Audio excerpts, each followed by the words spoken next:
எப்பொழுதும் துணியை துவைப்பதற்கு சோப்பு தூள் லிக்விட் பயன்படுத்துறீங்களா? அதையெல்லாம் தூக்கி போடுங்க, துணிகள் பளிச்.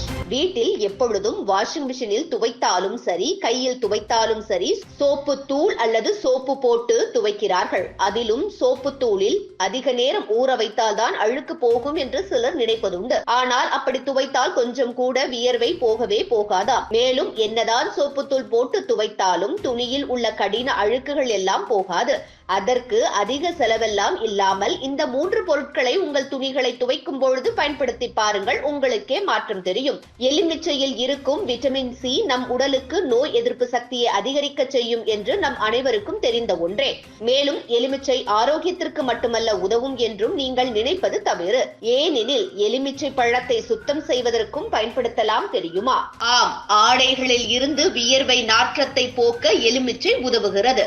இதற்கு நீங்கள் துவைக்கும் நீரில் எலுமிச்சை சாறு சேர்த்தால் வியர்வை நாற்றத்தை எளிதில் நீக்கலாம். பேக்கிங் சோடா ஒரு நல்ல கிளீனர் ஆகும். இவற்றை பயன்படுத்துவது மூலம் உங்கள் துணிகளிலிருந்து வரும் வியர்வை நாற்றத்தை எளிதாக நீக்கலாம். இதற்கு பேக்கிங் சோடாவை நீங்கள் பயன்படுத்தும் தண்ணீரில் கலந்து துணிகளை துவைக்க வேண்டும். வினிகர் துணிகளிலிருந்து வரும் வியர்வை நாற்றத்தை போக்க வெயிலில் கண்டிப்பாக காய வைக்க வேண்டும் என்பதை நினைவில் வைத்துக் கொள்ளுங்கள். பலர் துணிகளை அதிக நேரம் ஊற வைத்து துவைக்கிறார்கள். ஆனால் இப்படி துவைத்தால் ஆடையில் இருந்து வியர்வை நாற்றம் போகாது. எனவே துணிகளில் வியர்வை நாற்றம் அடிக்காமல் இருக்க துணிகளை அதிக நேரம் தண்ணீரில் ஊற வைக்க வேண்டாம் என்பதை நினைவில் வைத்துக் கொள்ளுங்கள். சோப்புத்தூள் எல்லாம் பயன்படுத்துவதை விட்டுவிட்டு இது போல் துணிகளை துவைத்தால் துணிகள் நீண்ட நாட்களுக்கு உழைக்கும். மேலும் துணிகளின் கலரும் மங்காது. அதில் உள்ள நோய் கிருமிகள் எல்லாம் அழிந்து வியர்வை வாடைகளும் வெளியேறும். முக்கியமாக அதில் சொன்னவாறு செய்து துணிகளை துவையுங்கள். பிறகு மாற்றத்தை நீங்களே பார்க்கலாம். துணிகளில் சமையல் செய்யும் பொழுது அல்லது எண்ணெய் கரை தெரியாமல் பட்டுவிட்டாலும் நீங்கள் உடனே விபூதியை எடுத்து அந்த இடத்தில் பூசிவிட வேண்டும். அதன் பிறகு எப்பொழுதும் போல இந்த முறையில் நீங்கள் துவைத்து எடுத்தால் கொஞ்சம் கூட எண்ணெய் கரைகள் இருக்காது. இப்படி விடாப்பிடியாக மற்றும் அழுக்குகள் நிறைந்திருக்கும் துணிமணிகளை கொஞ்சம் கூட கஷ்டப்படாமல் துவைத்து விடலாம்.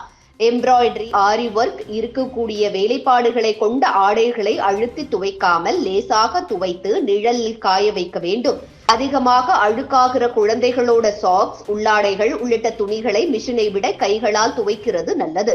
புது துணிகளை போடுவதற்கு முன்பு வெறும் தண்ணியில் அலசி காய வைத்து பயன்படுத்துவது சிறப்பான அணுகுமுறையாக இருக்கும். இதனால் தேவையில்லாத அலர்ஜி ஏற்படுத்தக்கூடிய நுண்ணுயிரிகளை கூட தாக்கத்தை தவிர்க்கலாம்.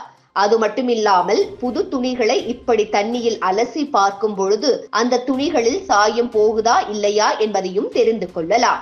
இது போன்ற முக்கிய நிகழ்வுகள், அரசியல் தகவல்களை ஆழமாக மாறுபட்ட கோணத்திலும் அறிந்து கொள்ள மறக்காமல் பாரத் மெயில் 24 பக்கத்தை பின்பற்றிக் கொள்ளுங்கள்.